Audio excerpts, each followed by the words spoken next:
warahmatullahi wabarakatuh. Ketemu lagi dengan saya Dr. Wahyu dari Asmara dari Klinik DRW Skincare Indonesia. Apa kabar teman-teman? Mudah-mudahan teman-teman semua di rumah selalu dalam keadaan sehat walafiat. Terima kasih telah selalu mendukung dan mendoakan kami DRW Skincare Indonesia untuk bisa terus berinovasi dan memberikan pelayanan yang terbaik bagi konsumen setia DRW Skincare Indonesia. Nah, pada hari ini saya Dr. Wahyu pengen sedikit diskusi, ngobrol-ngobrol santai bersama teman-teman semua, khususnya pelanggan DRW Skincare dan beauty konsultan DRW Skincare Indonesia. Belakangan agak cukup banyak kehebohan ya mengenai DRW Skincare.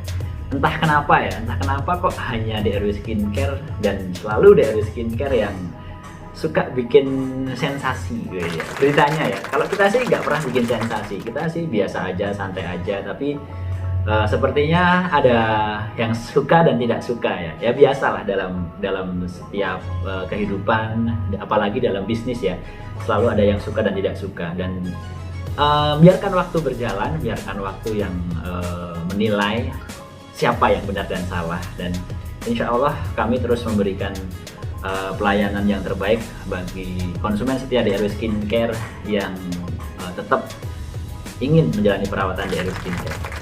Dan bagi yang tidak suka DRW Skincare, yang suka upload seolah-olah korban DRW Skincare, ya silahkan tetap lanjutkan saja. Mungkin dengan begitu Anda bisa puas, bisa senang. Alhamdulillah kami bisa memberikan kepuasan tersendiri bagi Anda dengan cara menjatuhkan atau menjelek-jelekkan DRW Skincare. Insya Allah kami ikhlas dan kami juga berusaha untuk menangkal berita-berita seperti itu dengan upaya kami sendiri, dengan memberikan pelayanan yang lebih baik, berinovasi dengan produk yang lebih baik, dan insya Allah menjawab dengan santun setiap pertanyaan, keluhan, komplain dari teman-teman semua sesuai dengan kompetensi dan keilmuan yang kami miliki.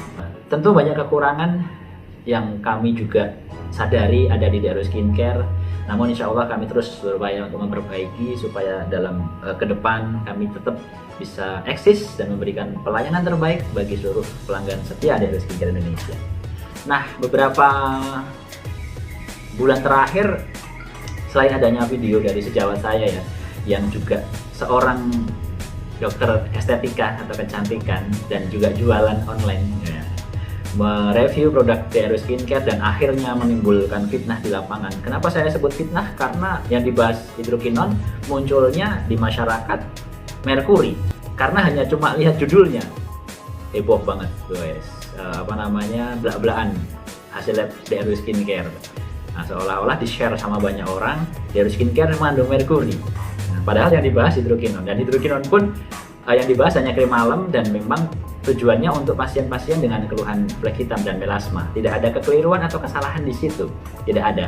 Dan namun gara-gara video tersebut, bagi orang awam atau orang yang mungkin melihat sesuatu hanya dari dasarnya saja tanpa mengulik isinya, ya pandangannya bisa bermacam-macam. Namun kami terima dengan lapang dada dan sebagai sesama dokter dan sama-sama jualan juga skincare, biarlah masyarakat juga yang menilai apa motif dan tujuannya. Dan insya Allah kami tetap berusaha yang terbaik memberikan pelayanan di masyarakat.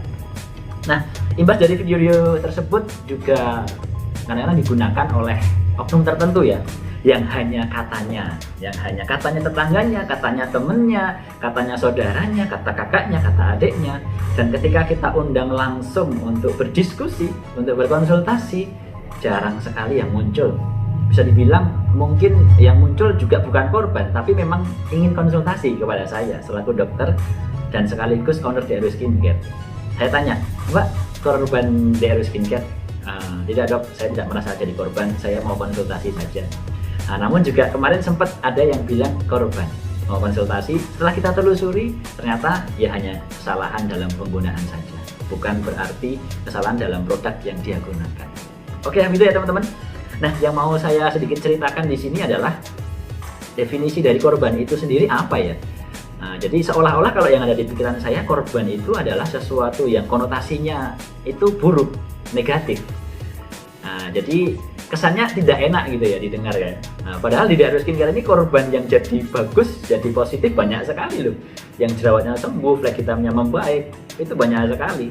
Nah, nanti teman-teman juga bisa lihat nih contoh-contoh ya yang korban-korban DRW yang sudah baik hasilnya. Nah, ini adalah contoh-contoh dari korban DRW yang sudah baik dalam perawatannya. Nggak apa-apa kita sebut korban ya, karena memang prosesnya juga teman-teman ini mengalami kadang-kadang awal-awal keluhan. Nah, tidak selalu langsung bagus, tidak selalu langsung jadi cering, tidak selalu jadi jerawatnya langsung sembuh. Padahal problem flek hitam, problem jerawat ini adalah problem yang sudah lama biasanya hinggap di wajah seseorang. Nah, kadang-kadang baru pakai sekali, baru pakai 2 kali, baru pakai 3 kali sudah pengen langsung cering. Ketika problemnya belum teratasi, disebutlah sebagai korban. Nah, itu kan sesuatu yang menyesatkan sebenarnya. Dan tujuannya apa ya? Kira-kira kalau sering diupload di sosial media seperti itu. Perasaan ketika saya zaman dulu misalnya menggunakan sesuatu, sabun misalnya, pasta gigi, sampo misalnya, kalau misalnya rambutnya masih tetap rontok atau ketombean, atau kalau gosok gigi ternyata tetap berlubang, apakah saya akan menyebut saya adalah korban dari pasta gigi tersebut? Enggak kan? Nah, padahal gigi berlubang itu penyebabnya juga banyak sekali. Nah, ini teman-teman bisa lihat nih penyebab gigi berlubang. Nah, jadi penyebab gigi berlubang itu banyak teman-teman. Tidak hanya karena penggunaan pasta gigi yang teman-teman gunakan. Gosok gigi, pasta gigi itu adalah bagian dari ikhtiar dalam teman-teman merawat gigi teman-teman. Bukan berarti kalau pakai pasta gigi terus tetap berlubang atau giginya tetap jadi kuning, teman-teman adalah korban pasta gigi kan? Bukan ya? Atau ketika teman-teman pakai sampo, rambutnya jadi tetap masih rontok atau makin rontok, bukan berarti teman-teman tidak cocok dengan samponya juga. Kadang-kadang untuk mengatasi rambut rontok, justru rambut bisa rontok dulu karena untuk memperbaiki akar rambut. Dan penyebab rambut rontok atau akar rambut jadi rontok, teman-teman juga bisa lihat nih, banyak sekali faktor pemicunya.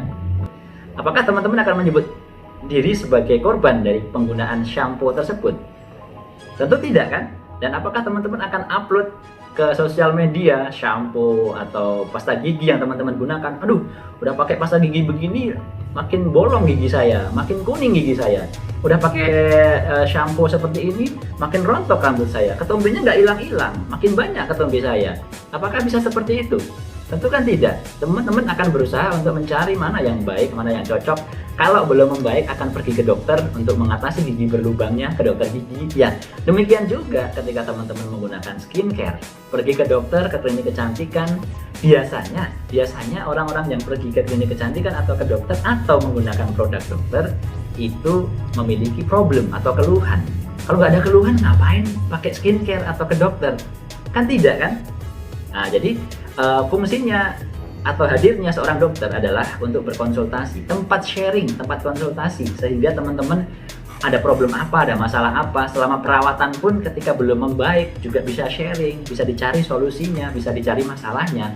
Ya kalau upload di sosial media, keluar-keluar, saya korban, bagaimana dokter akan menyelesaikan masalahnya? Ya sama aja ketika teman-teman keluar-keluar, saya pakai pasta gigi, langsung makin tetap bolong, giginya tetap kuning. Apakah teman-teman langsung akan upload seperti itu ke sosial media? Kan tidak menemukan solusi. Yang menemukan solusi ya carilah konsultasi ke dokter, kalau berlubang perlu ditambal apa tidak, seperti itu kan. Nah itu ya teman-teman ya. Bedakan antara korban dengan ikhtiar dalam menjalani perawatan. Keberhasilan dalam perawatan itu jangan dinilai sebagai korban atau bukan korban. Kalau bagus aja, kalau baik aja, waduh, jarang yang muncul ke forum-forum jual beli seperti itu. Coba kalau bagus, wih saya pakai DRW jadi bagus, nggak pernah muncul kan ke grup-grup seperti itu. Giliran ada yang merasa kurang cocok, belum membaik, langsung jadi korban seperti itu.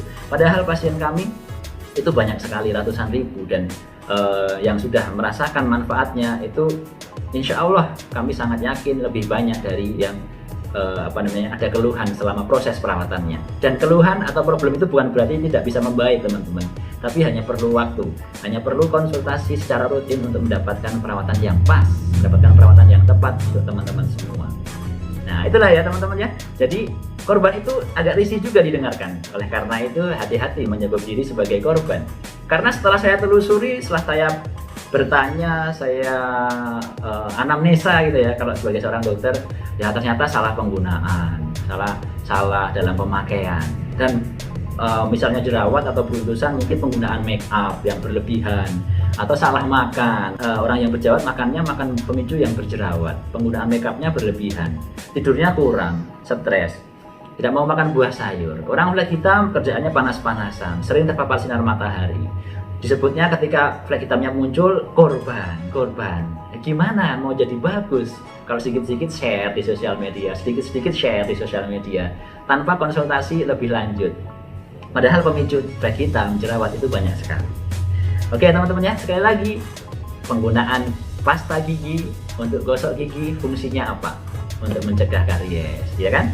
Untuk mencegah plak, untuk mengatasi gigi supaya tidak kuning.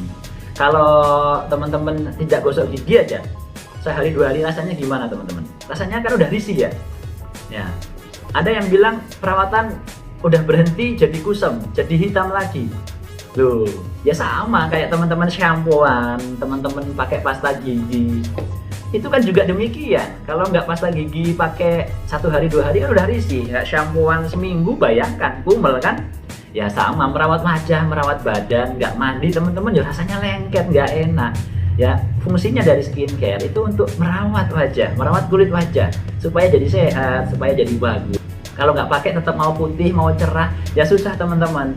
Ya sama, kalau teman-teman pakai pasta gigi dari DRW Skincare, apakah kalau tetap giginya berlubang, banyak karang giginya, bau mulutnya tetap bau, atau giginya masih kuning, akan upload ke sosial media bahwa saya pakai pasta gigi DRW Skincare dan jadi korban pasta gigi DRW Skincare. Pun kalau pakai shampoo dari DRW Skincare dan rambutnya mungkin masih rontok, masih ada ketombe, akan upload ke sosial media bahwa saya korban shampoo DRW Skincare. Atau kalau mau pakai hair tonic DRW Skincare untuk mencegah kerontokan dan ketombe, dan ternyata ketombenya belum membaik atau rontoknya belum membaik, akan upload di sosial media, saya korban hair tonic DRW Skincare. Begitu ya. Nah, bisa jadi terjadi.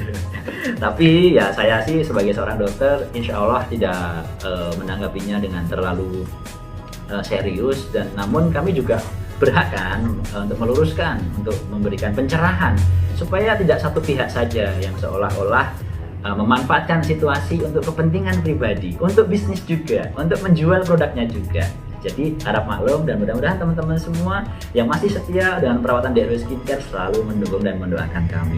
Terima kasih atas doa teman-teman semua dan sudah telah menyaksikan video dari saya. Mudah-mudahan teman-teman semua bisa membantu share ke teman-teman yang lain yang mungkin selama ini sering mendengar kabar-kabar kurang baik, kurang enak tentang DRW Skincare. Karena sudah banyak yang berhenti pakai DRW Skincare karena dengar berita-berita semacam itu. Padahal mereka tidak pernah merasakan keluhan apa-apa. Namun saya tidak mengapa, rezeki dari Allah, dan saya percaya sekali bahwa setiap kita punya rezekinya masing-masing. Rezeki saya, rezeki teman-teman itu sudah ada porsinya masing-masing. Teman-teman sukses juga tidak mempengaruhi kesuksesan saya. Saya sukses juga, insya Allah mudah-mudahan saya berharap bisa mempengaruhi kesuksesan teman-teman semua. Bisa ikut sukses bersama-sama dengan kami. Terima kasih banyak. Assalamualaikum warahmatullahi wabarakatuh. Sehat selalu.